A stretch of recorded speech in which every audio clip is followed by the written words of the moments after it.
তা রোগের বাম্পার ফলন ঘটাইতে হলে বারবার খাইতে হবে। যার অনিয়ম বেশি, আমার সামনে 35 বছরের একজন হার্ট অ্যাটাক করে মরে গেছে আমার সামনে। একটা রোগ কেমনে হয় এটা বুঝলে কেমনে ভালো হবে বোঝা যায় না। আপনি যদি দেখাইতে পারেন যে আমাকে না মাইনে বা আমি যা বলছি না মাইনে আপনার হোমায়ের এক, তাহলে আমি আপনারে উল্টা গুরু মানু। আসসালামু আলাইকুম রহমতুল্লাহি ওয়া বারাকাতুহু। সবাই ভালো আছেন? আলহামদুলিল্লাহ। ডায়াবেটিস হইল কেমনে সেটা জানেন? খাইয়া। কোষে এখন এত ওভারলোড হয়েছে যে চিনি ঢুকে না। এই যে দেখেন না, খাইছে এমন খাওয়া, এখন ভাত খাইছে আবার এখন রক্তে চিনি আসছে, এখন চিনিটা ঢুকবে কোথায়? কোথায় ঢুকবে? কারণ কোষে তো জায়গা নেই, ঢুকবে কোথায় ঢুকবে বলেন? তো ঢুকতে না পারলে কি করবে? রক্তে চিনি বাড়ে যাবে। তাহলে রক্তে চিনি বাড়লে তার নাম কি? তো ডায়াবেটিস কি আসমান থেকে পড়ে? তাহলে বলেন ডায়াবেটিস, সবাই বলেন ডায়াবেটিস আমরা বানাই। কিভাবে বানাই বলেন? খাই, প্রসেসড ফুড খাই, আলট্রা প্রসেসড ফুড খাই, বেশি খাই, সাদা লবণ, সাদা চিনি, সাদা ভাত, সাদা রুটি, চিড়া মুড়ি, এগুলা খাই, ফল ফ্রুট খাই না আমরা? বেশি খাই।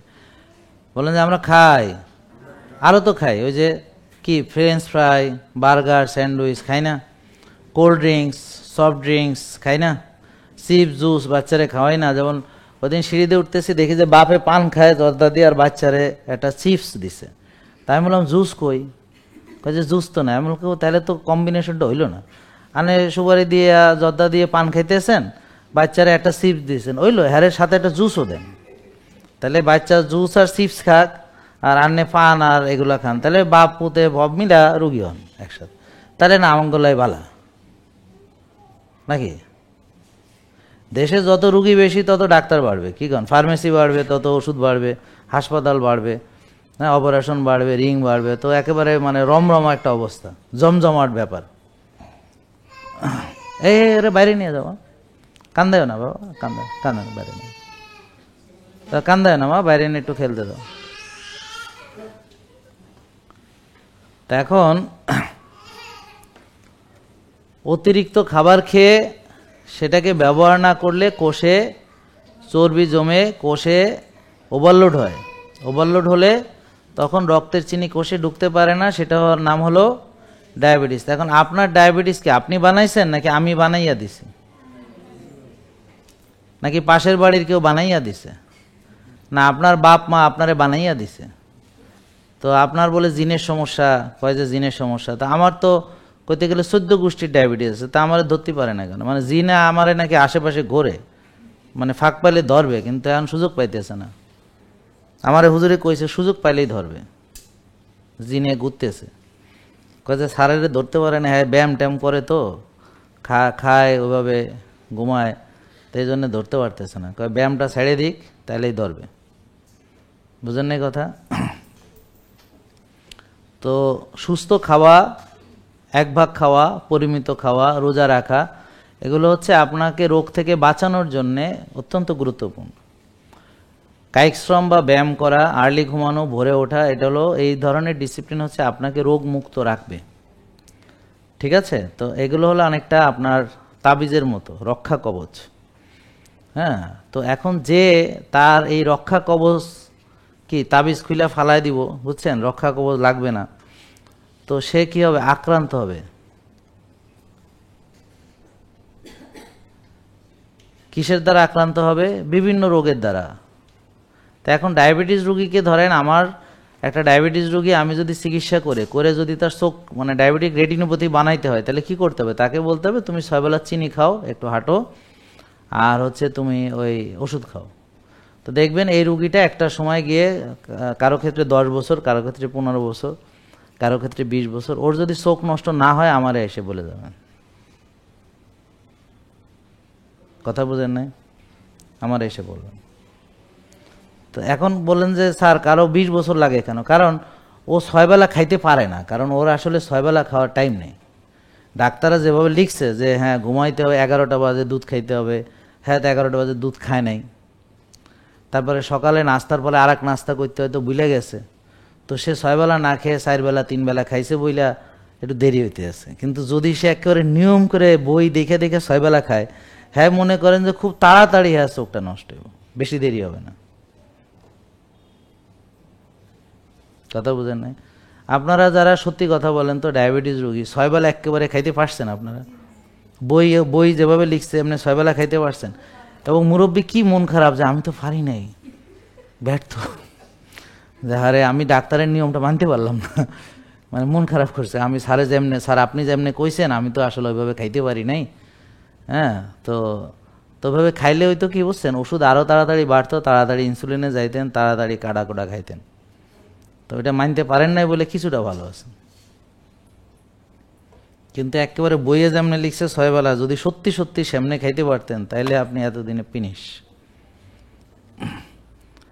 তাহলে বুঝলেন কিভাবে ডায়াবেটিস রোগীর চোখ নষ্ট। এখন ধরেন আমি চাইলাম যে না এই ডায়াবেটিস রোগীটা এর লিভারটা নষ্ট করতে হবে, তা আমি বলবো আপনি 6 বেলা চিনি খান, ওষুধ খান। তো ওষুধ খাইতে খাইতে এই যে মেটফরমিন টেটফরমিন এগুলা, তারপরে ওই যে 6 বেলা চিনি খাইলে ওই যে চর্বি হিসাবে লিভারে সেটা জমা হবে, ফল টল খাইলে তো ফ্যাটি লিভার হবে গ্রেড 1, তারপর গ্রেড 2, এভাবে লিভার সিরোসিস হবে। তো আমি তাহলে এবার আমার যে লিভারের ডাক্তার তার কাছে রুগীটা পাঠাইলাম যে দোস্ত এই নাও আমার ডায়াবেটিস রুগীটা তোমার কাছে পাঠাইলাম, এর এখন ফ্যাটি লিভার বানাইয়া দিছে, ক্যাটারিং সার্ভিস, ফ্যাটি লিভার বানাইয়া পাঠাইলাম নাকি, বুঝলে? একই রুগী, তার চোখও নষ্ট হইলো। এখন এই রুগীটাকে 3 জন দেখে, একজন চোখের ডাক্তার, আর আমি ডায়াবেটিসের তো দেখি, হ্যাঁ, আর এখন একজন লিভারের ডাক্তারও দেখে। মিলায় দেখেন, আপনাদের মেলেনি, না মিললে মিলা যাবে। আপনি শুধু কিছুদিন ধৈর্য ধরেন, 15-20 বছর একটু চিকিৎসা করলে দেখবেন মিলা যাবে।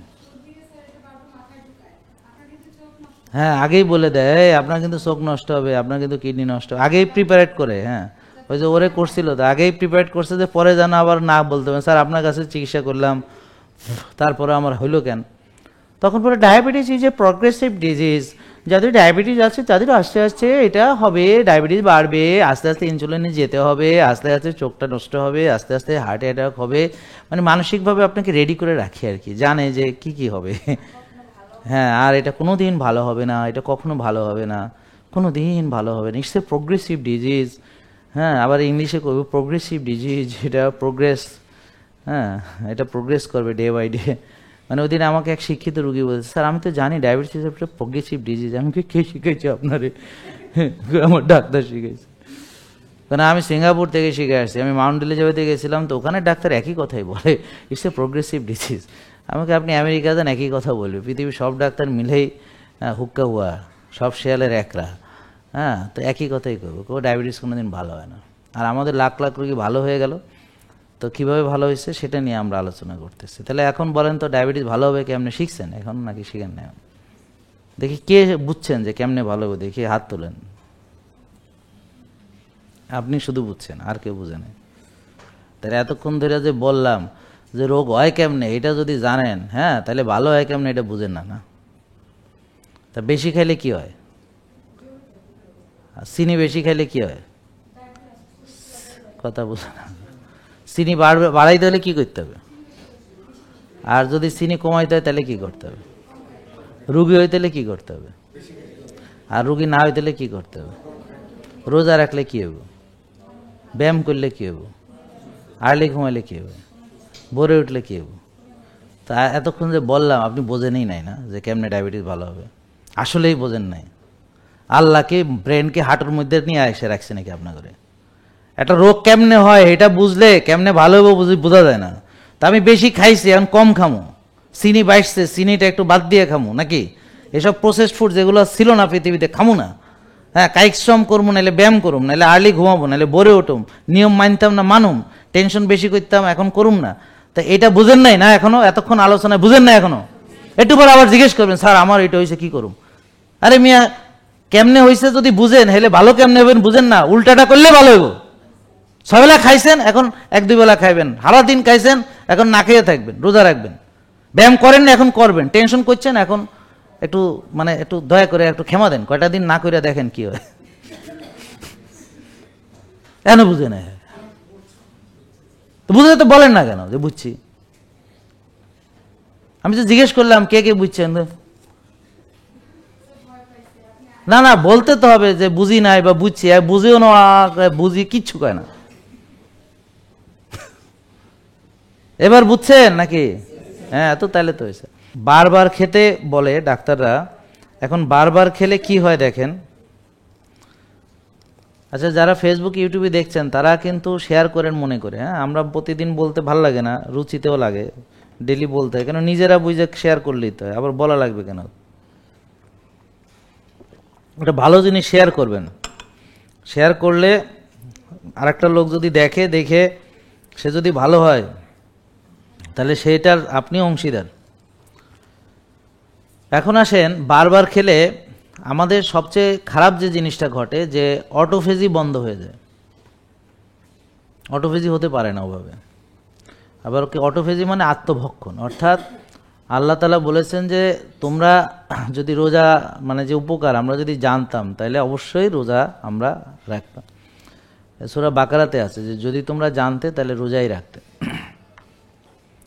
তো এখন আমরা এই যে 2016 সালে জানলাম যে জাপানি বিজ্ঞানী ওসুমি উনি নোবেল প্রাইজ পেয়েছেন অটোফেজি বা আত্মভক্ষণ আবিষ্কারের মাধ্যমে। আত্মভক্ষণ মানে এই যে আপনারা যে আমাদের রুগীরা যে ভালো হয়েছে, এই যে কে আপনি ভালো হয়েছেন, আর কে ভালো হয়েছে, এই যে বোন ভালো হয়েছে, উনি আরও একজন ছিল ওখানে, কোথায় গেছে জানি। তো যারা ভালো হয়েছে তারা ভালো হয়েছে কিভাবে? রোজা রেখে ভালো হয়েছে। তো রোজা রাখলে কি হয়? ওজন কমে, রোজা রাখলে টক্সিসিটি কমে, রোজা রাখলে প্রদাহ কমে, রোজা রাখলে চর্বি গলে, কোষ খালি হয়, ডায়াবেটিস ভালো হয়, প্রেশার ভালো হয়, হৃদরোগ ভালো হয়। প্রায় 60 থেকে 70টা রোগ ভালো হয় রোজার মাধ্যমে। আর রোজার বিপরীত হইল 6 বেলা খাওয়া। তার মানে 60-70টা রোগ বানাইতে হলে 6 বেলা খাইতে হবে, আর সুস্থ হইতে হলে রোজা রাখতে হবে। আর অটোফেজি যেন না হয় এটা নিশ্চিত করতে হইলে হ্যাঁ যেন 6 বেলা খায়। আর যেহেতু রমজানের রোজা ফরজ রাখতেই হবে, তাহলে অন্তত সে যেন রোজা ইফতার করে যেন 3 গ্লাস শরবত, পেঁয়াজু, বেগুনি, তারপরে মুড়ি, বুরিন্দা, হ্যাঁ, তারপর হচ্ছে ছোলা, বুট, শাহি, জিলাপি, মাইখা, আরও ওই যে বড় বাপের পোলায় খাইনা, হ্যাঁ, তারপর আরও যা যা আছে আলুর চপ, ডিমের চপ, দুনিয়ার ভাজ্যা খাইয়া মোটামুটি রমজানে যেন অন্য মাসের চেয়ে 3 গুণ খায়। মানে রমজানে খাবার খরচ অন্য মাসের চেয়ে 3 গুণ জাদা, ঠিক আছে? তারপরে ঈদের দিন যেন খাইয়া অন্তত ডায়রিয়া হইয়া যেন অন্তত হাসপাতালে যাওয়া লাগে। তা আমি বহু রুগী যখন ঈদের ডিউটি করতাম তখন আমরা আগেই স্যালাইন ট্যালাইন সব রেডি করে রেখে দিতাম। জানি যে এই যে এই সন্ধ্যার পরেই রুগীরা আসা শুরু হবে, সারা রাত সব পেট ব্যথার ডায়রিয়া, পেট ব্যথার ডায়রিয়া, পেট ব্যথার ডায়রিয়া। আমরা তো বুঝে গেছি যে কে কারা আইব, এরা আমরা তো জানি। কথা বুঝতে পারছেন? এখন ইবলিস চাইবে আপনি যেন সারাদিন খান। আর আত্মা ধ্বংস করতে হইলে বেশি বেশি খাইতে হবে। আর আত্মার যে চর্চা করতে হইলে খালি পেটে করতে হয়। যেমন রোজার মাধ্যমে আপনার কোষের পবিত্রতা, আত্মার পবিত্রতা, মনের পবিত্রতা অর্জিত হয়। এবং অন্যান্য ধর্মেও দেখবেন যারা ঋষিরা, যারা সাধু বাবা, ওরা দেখা গেল 7 দিন ধরে ধ্যানে বসছে, 7 দিন ধরে ধ্যান করতেছে, কিছু খায় না। মানে আধ্যাত্মিক চর্চার সাথে না খেয়ে থাকার একটা অনেক সম্পর্ক আছে। বিবি মরিয়াম আলাইহিস সালামের যে কাহিনী পড়লে দেখবেন যে ওখানেও তখন রোজা রাখলে কথাও বলা যেত না, মুখও বন্ধ থাকতো। তখন রোজাতে কথা বলা যেত না, তো উনি ইশারা করে কথা বলতেন। রোজা মানে জবানও বন্ধ থাকতো, বুঝছেন? আপনারা তো এখন জবান বন্ধ রাখা লাগে না, তবে আল্লাহ বলছে কথা বলো, তবে মিশা কথা কইও না। তো মিশা কথা অবশ্য কয় না, আছে ফার্ম গেট, কয় মহাকালী, রোজা রেখে না। এটা অবশ্য মিশা কথা, এরা ধরেই না, এইটা একটা নর্মাল মিশা কথা। হ্যাঁ, মোবাইল থাকাতে সুবিধা হয়েছে। হ্যাঁ, মিশা কথা কইতে সবচেয়ে ভালো। হ্যাঁ, কই আমি বেরিয়ে গেছি, আসলে হ্যাঁ ঘর থেকে বাইরে না, টয়লেট থেকে বাইরে না, হ্যাঁ বলে বেরিয়ে গেছে। হ্যাঁ, বেরিয়ে গেছে মানে হ্যাঁ টয়লেট থেকে মনে হয় বাইরে ঘরে ঢুকছে, কিন্তু হ্যাঁ বুঝাইছে যে আমি রাস্তায় বেরিয়ে গেছি, রওনা দিছি আর কি, নাকি বুঝেন নেই? তো সবচেয়ে বেশি মিশা কথা মনে হয় মোবাইলের কারণে, আমার যেটা মনে হয়। ইবলিসের সেরা আবিষ্কার হলো এই মোবাইল ডিভাইস, বুঝছেন? এখন বন্ধু বান্ধব 10 জন একসাথে হইবেন, হ্যাঁ দোস্ত আইসা একটা সেলফি তুইলা ফেসবুকে আপলোড দিয়ে এবার যে যার মোবাইল ধরে নিয়ে এমনি করতে আছে। এতদিন পর আইসে কেউ কারো লাগে কথা কয় না, হ্যাঁ যার যার মোবাইলের মধ্যে। আর কয় দোস্ত লাইক দিছে রে আমাকে, নাকি বুঝতে পারছেন? তাহলে অটোফেজি মানে হলো আত্মভক্ষণ, অর্থাৎ আপনি যে অনেকক্ষণ না খেয়ে আছেন, না খেয়ে থাকলে বডি তার ভেতরে থাকা খারাপ কোষগুলোকে খেয়ে ফেলে, নষ্ট করে ফেলে। এছাড়াও সে টক্সিন পরিষ্কার করে, এছাড়াও সে ফ্যাট বার্ন করে, কোষ খালি করে, ইনসুলিনের সেন্সিটিভিটি বাড়ায়, সুগার কমায়। যেন অনেকক্ষণ না খেয়ে থাকলে চিনি কমে যায়। যারা ইনসুলিন দিয়ে চিকিৎসা করে ওরা রোজা রাখলে বিকেলের দিকে মানে মাথা ঘুরে পড়িয়া তারপর অজ্ঞান হয়ে যায়, মানে হাইপো হয়ে যায়, কারণ ডায়াবেটিস কমে যায়। তো রোজা রাখলে ডায়াবেটিস কমে। এই জন্য রোজার মাসে এত পেঁয়াজ বেগুনি খাইয়াও তারপরও কমে। এই জন্য ডাক্তাররা সব রোজার মাসে আসলে ডায়াবেটিসের ওষুধ কমায় দেয়, প্রেশার ওষুধ কমায় দেয়, ইনসুলিনের ডোজ কমায় দেয়। কেন? কারণ সবাই জানে যে রোজা রাখলে ডায়াবেটিস কমে, কিন্তু সারা বছর 6 বেলা খাওয়ায়।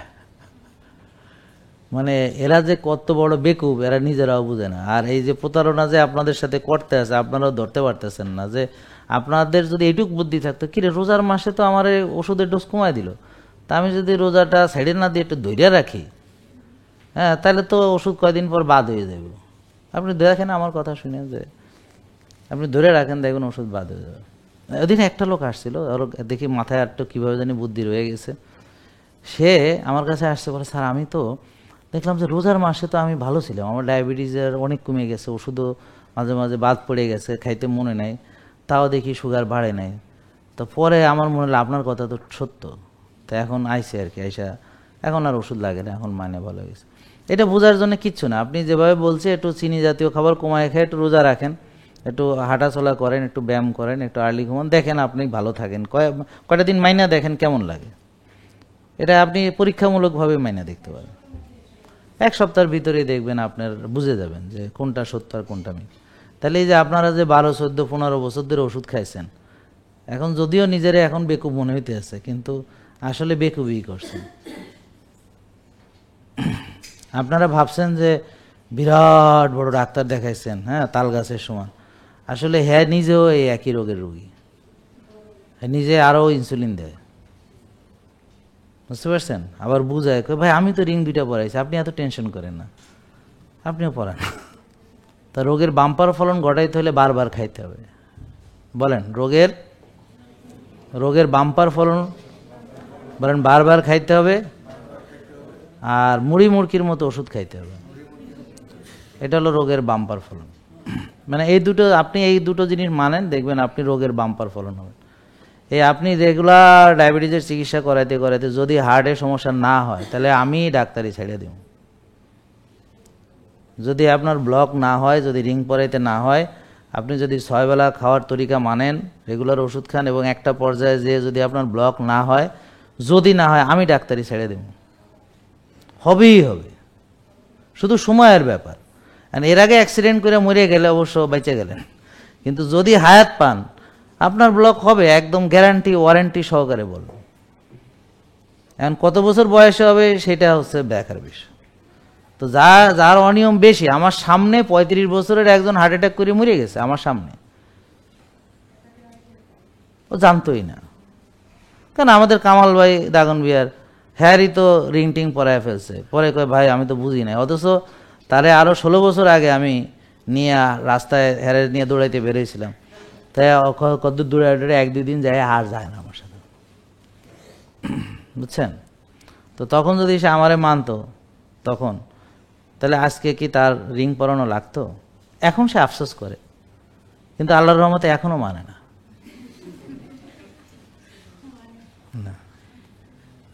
মানুষ ঠেকেও শেখে না। ওই যে বললাম না, পণ্ডিত যারা জ্ঞান পাপী আছে, ওনার কথা না, আর একজনের কথা, হেরা ওই বললাম না বুক ফাড়ার পরেও বিড়ি খায়। ওদিন ওই যে ইউনাইটেডে গেছিলাম একটা কাজে, তা এখন ওখানে যায়, তো ওখানে তো বুক ফাড়া, ওখানে তো আমার নামে একজন বসে না, উনি অনেক ভালো মানুষ, এখন আপনার বুক ফাড়িয়াতে আপনারে বাঁচাইলো, সে তো আর আপনার ইচ্ছা করে ফাড়ে নাই। ব্লক তো আর সে বানাই দেয় না, ব্লক তো আপনি বানাইছেন। ব্লক বানায় দিয়েছে যদি আপনার ডায়াবেটিস থাকে, মনে করেন ডায়াবেটিসের পরামর্শের কারণে, যে 6 বেলা চিনি খাওয়াইছে ডায়াবেটিস রোগীর ব্লক আপনার হবে। কিন্তু জাহাঙ্গীর সাহেব তো আপনার ব্লক বানায়নি, উনি জাস্ট আপনার বুকটা ফাইড়িয়া বাইপাসটা করে দিছে, যাতে আপনি আরও কিছুদিন উল্টাপাল্টা চলতে পারেন। তা এখন ওই লোক কী করছে, এর বুকের মধ্যে যখন দেখছি ব্যান্ডেজ, মানে ওই যে আমরা যে মাজায় বেল্ট বাঁধি না, তো এইটা বুকে বান্ধব বললে বুঝলেন এর সিনা চাক করা, মানে আগেই ধরে নেবেন এইটি হয়েছে, আর বাকিটা হইলে অন্যটা হইলে এক্সেপশন। আর সে আছে ইউনাইটেডে, তার মানে ঘটনা ওইটাই। তো এর জন্য তো আর আমার মেলা বুদ্ধি লাগে না যে হ্যার যে বুক ফাটছে এটা বুঝতে। তা এখন ওর ওয়াইফ আবার আমার অনেক ভক্ত, সে আবার দেখলাম স্লিম আছে, বলে স্যার কত বুঝাইছি, তারপর কয় স্যার আপনি একটু বুঝান, সে এখনও সিগারেট খায়। আপনারা তো মানেই নাই, বড় বড় ডাক্তার দেখাইছে, তারপর বুকও ফাটছে, এখন সিগারেট তো এখনও ছাড়ে নেই। তা আমি কি বুঝাবো বোন, আরও বেশি করে খাইয়া চলে যাইতে, এখন আর কি করতাম না, এখন কী করবো, হ্যাঁ কি ছোটো মানুষ যারে বুঝাবো। আপনারা তো ছোটো মানুষ হইলে ভাই দেখেন, ছোটরা হলো কাদার মতো নরম, এই ছেলেটা বুঝবে আমার কথা, ওরে আমি গড়ে নিব, ওরে বল বাবা এভাবে করো, করবে। ছোটরা হচ্ছে কাদা। আর এই যে মুরব্বী যারা, এগুলো হলো জামা, এগুলো জামা, এগুলারে আপনি চেঞ্জ করতে পারবেন। যতই কন মোবাইল বন্ধ রাইতে এগুলো বাজাইব, যতই কন আপনি এগুলো করতে, ওই সারা জীবন যা করে আসছে হেঁটেই হ্যাঁ ঠিক। আপনার ভিটামিন ডি কত থাকতে হবে? 90 থেকে 100।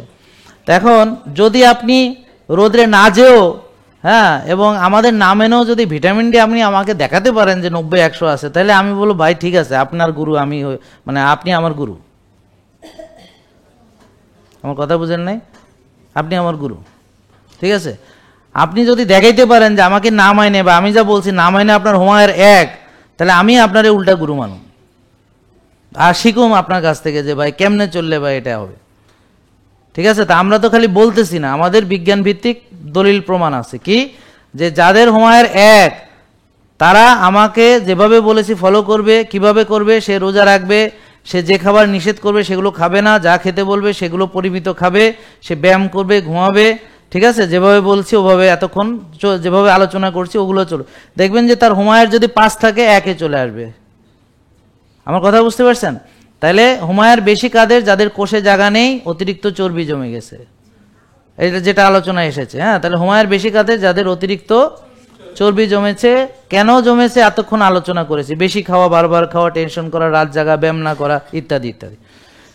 তাহলে হুমায়ের 1 আপনাদের যাদের আছে, তাদের যে কোনো খাবার, আল্লাহর দেওয়া যে কোনো প্রাকৃতিক খাবার আপনি খেতে পারবেন, কোনো নিষেধ নেই।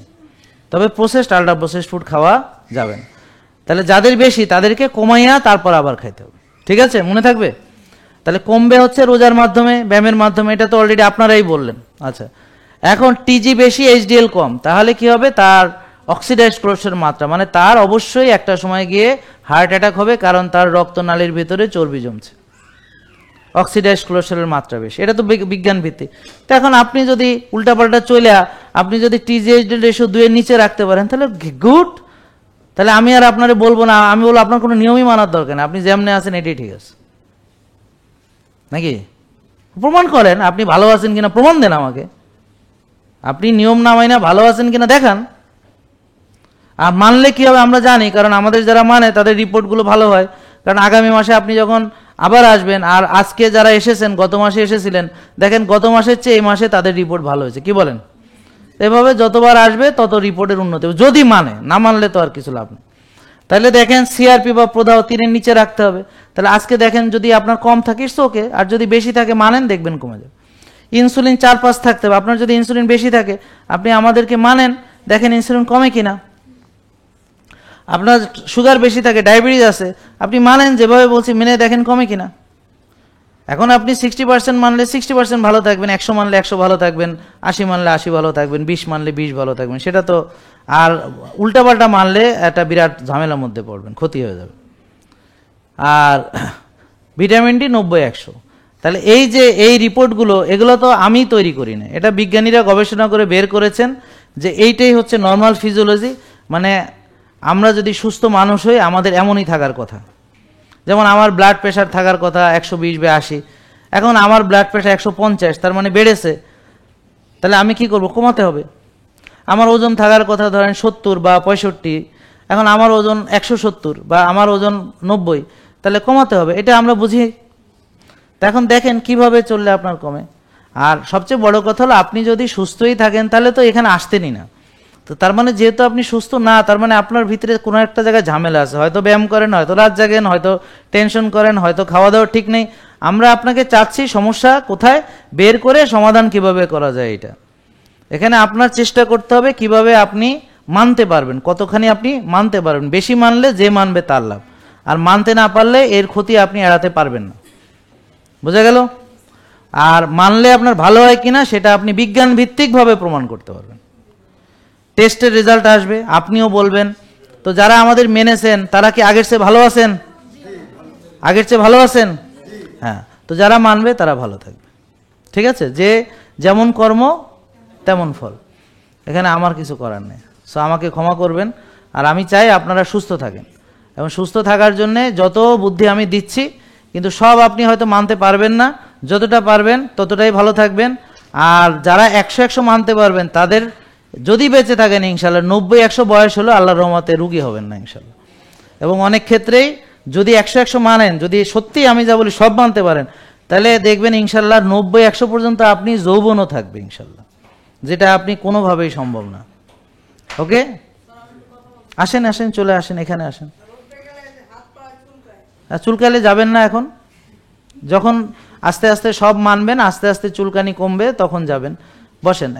আরেকটা পরামর্শ, বোন বললো রোদে গেলে চুলকায়, তাহলে ওর যাওয়ার দরকার নেই। কফি এনামা করুক, আগে শ্বাসের ব্যায়াম করুক, অন্যান্য জিনিস মানুক, তারপর আস্তে আস্তে যখন পারবে তখন যাবে। বসেন। আরেকটা কথা হলো, অনেকে বলবে আমি তো ভিনেগার খাইতে পারি না, দরকার নেই। আমি তো ওইটা খাইতে পারি না, দরকার নেই। আপনি যা পারেন তাই করেন। যেটা খাইতে পারেন না সেটা খাইতে হবে কেন?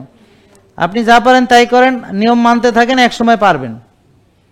আমরা কি করি বোকার মতো, যে যেটা পারি না সেখানে ফোকাস করি। আমাদের কি করতে হবে? যা পারি ওখানে ফোকাস করেন, আর যা পারেন না করতে করতে পারবেন। মনে থাকবে কথাটা?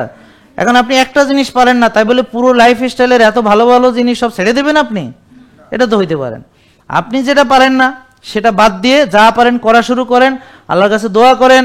আমি যে এই পর্যন্ত আসছি দোয়া করতে করতে আসছি। আমি যখন ওইখানে গ্রামে পৌঁছতেছিলাম, হ্যাঁ, তখন আমার পাশে তো কেউ ছিল না, এক আল্লাহ ছাড়া। তো তখন তো আল্লাহর কাছে দোয়া করেছি, সেখান থেকে বের হইতে কেমনে পারছি। তো এখন আমি ঘুমাইতে যেন পারি, তো এখন আল্লাহ আমাকে সেইভাবে দিয়েছেন যেন আমি এখন ঘুমাইতে পারি। একসময় আমিও পারতাম না, একসময় আমি 19 বছর কাজ করি, তখন তো পারিনি। কিন্তু ওই যে বললাম, যা পেরেছি তাই করেছি। হ্যাঁ, যখন পেরেছি তখন ঘুমাইছি, যখন মানে সময় পেয়েছি একটু ব্যায়াম করেছি। এমন আছে যে দৌড়াইতে গেছি, রুগী আছে, আরো জোরে দৌড় মেরে এসে রুগী দেখে আবার দৌড়াইতে গেছি। আপনার হলে কি করতেন?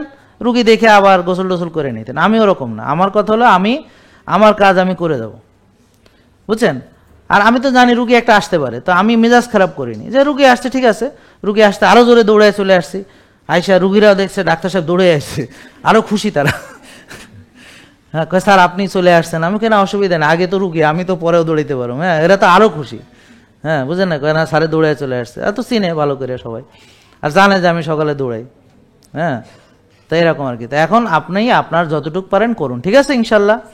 আর প্রথমে ধরেন 3টা নিয়ম মানলেন, তারপরের মাসে আরো 2টা বাড়াইলেন, এইভাবেও করা যাবে, কিন্তু ছেড়ে দেওয়া যাবে না। মনে থাকবে, ছেড়ে দিলে নিজের ক্ষতি। ওকে ইনশাল্লাহ। আল্লাহ সবাইকে ভালো রাখুক। আসসালামু আলাইকুম। জেকে লাইফস্টাইল, ওষুধ মুক্ত সুস্থ জীবন।